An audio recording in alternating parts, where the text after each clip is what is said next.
លោកអ្នកនិពន្ធលោកធ្លាប់ធ្វើជាតួសម្ដែងមែនទេខ្ញុំនៅចាំរឿងខ្មោចមួយនោះនៅឡើយទេសំឡេងខ្មោចនោះដូចពិតតែម្ដងដឹងអត់ថាខ្ញុំហាត់ជាង20ដងឯណោះស្ទើរតែធ្លាក់ឈាមបំពង់កទៅហើយអូនៅទីនេះតើធ្វើម៉េចទៅមិនអីទេមែនទេសុំទោសណាស់សុំទោសពិតមែនមិនអីទេមែនទេសុំទោសលោកអ្នកនិពន្ធកុំប្រាប់ណាថាលោកចេតនាធ្វើចឹងខ្ញុំពិតជាចាំខ្ញុំទៅយកមកឲ្យ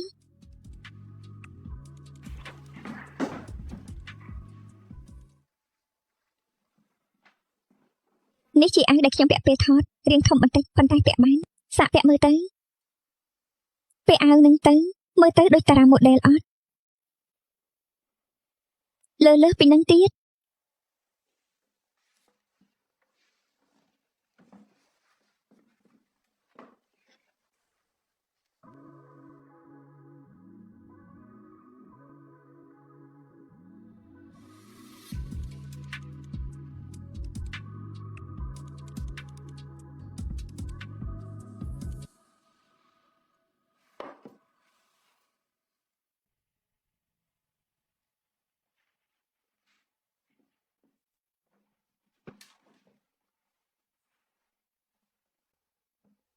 ប៉ុន្តែនេះជាអាវរបស់លោកអ្នកនិពន្ធតើឲ្យខ្ញុំពាក់ចឹងអត់អីទេផ្ទុយទៅវិញអាវនឹងសមនឹងកញ្ញាលឹមជូហ៊ីជាងតើ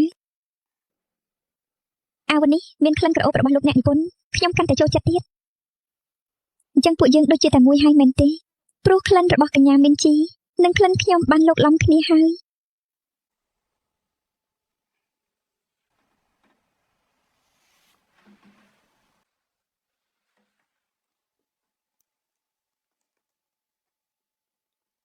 ពន្លឺភ្លើងស្អាតយ៉ាងនេះបើបាំងទុកគួរឲ្យស្ដាយណាស់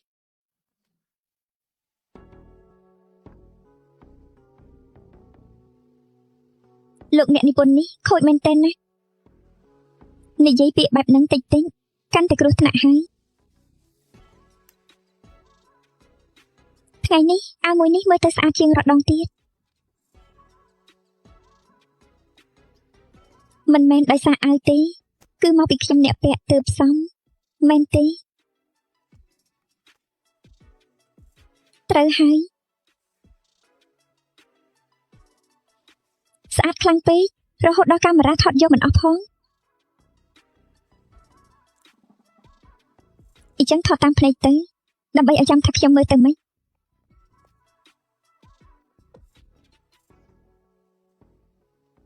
ឥឡូវនេះ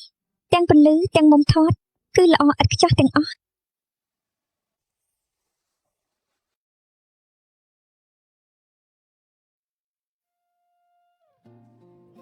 អ្នកថតចិត្តពេកហើយ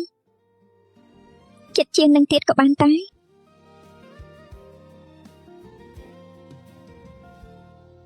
ក្នុងបន្ទប់ដ៏ស្ងាត់ជ្រងំមានស្នាមញញឹមអូននៅវិលវល់អ្វីដែលនៅសល់នៅចុងបញ្ចប់នៃថ្ងៃគឺតែងតែ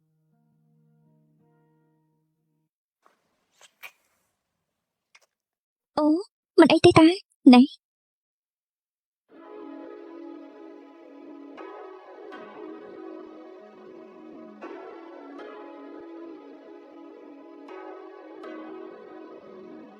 ខ្ញុំមិនអីទេអ្នកនិពន្ធ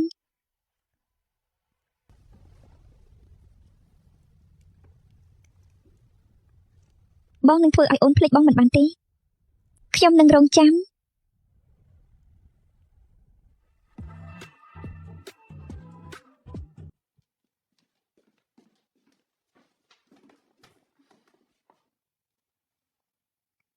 មិនដឹងថាមិនជីទៅដល់ផ្ទះសុខសប្បាយអត់ទេកាលពីម្សិលមិញដឹងចេះតែសុំលេខទូរស័ព្ទតាំងពីម្សិលមិញបាត់ហើយ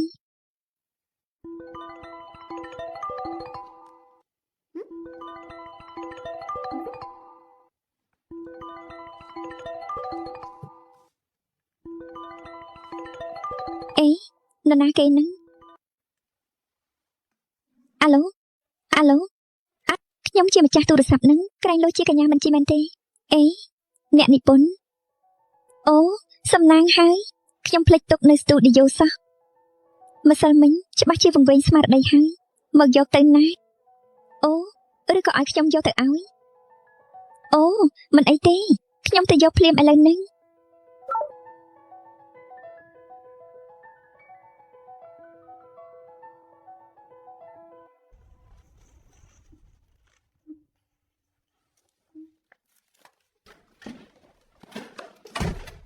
អេកញ្ញាមិនជីមកដល់ចាខ្ញុំរត់មកតាមិននឹងមានការអីមែនទេអូគឺខ្ញុំចាំគេទេមកពីរឿងការងារក្រៅម៉ោងនឹងណា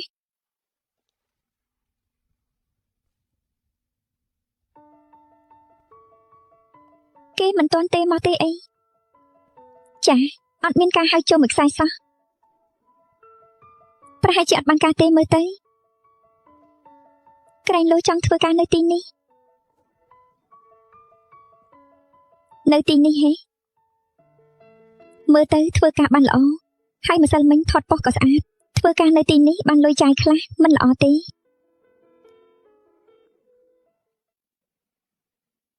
មិនដែរអត់ចង់ទេ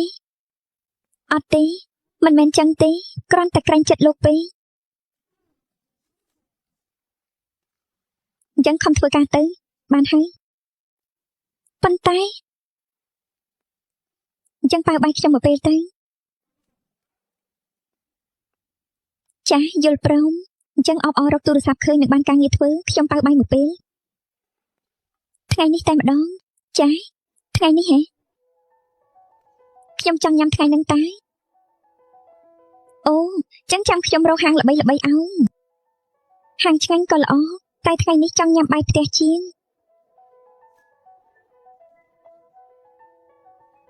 បាយផ្ទះហេតើមានកន្លែងណាមានបាយផ្ទះញ៉ាំទេអូចឹងទៅផ្ទះខ្ញុំអត់ខ្ញុំចេះធ្វើម្ហូបខ្លះដែរអែមតើ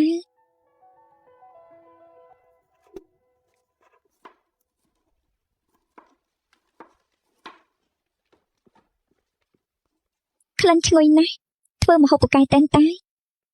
ធ្វើមុខចឹងមានន័យថាម៉េចកុំប្រាប់ណាថាមិនជឿខ្ញុំអូទេខ្ញុំជឿតើកុហកទឹកមុខច្បាស់ជាមិនអេកើតអីអត់នឹងហ៎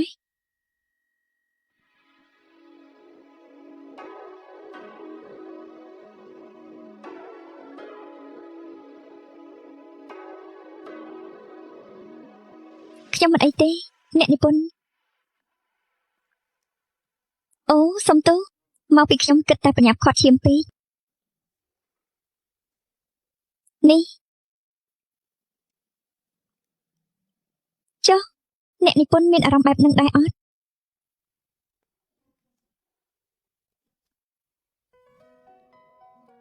អារម្មណ៍មិនហិតដូចជាត្រូវភ្លើងឆក់ចឹង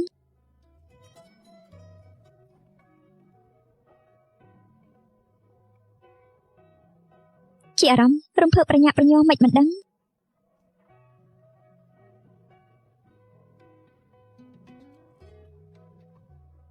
ចង់ឲ្យរំភើបជាងនឹងទៀតទេធ្វើមិនទៅ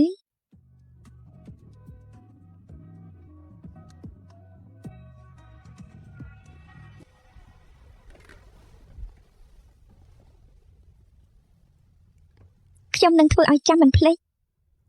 ខ្ញុំរងចាំណាស់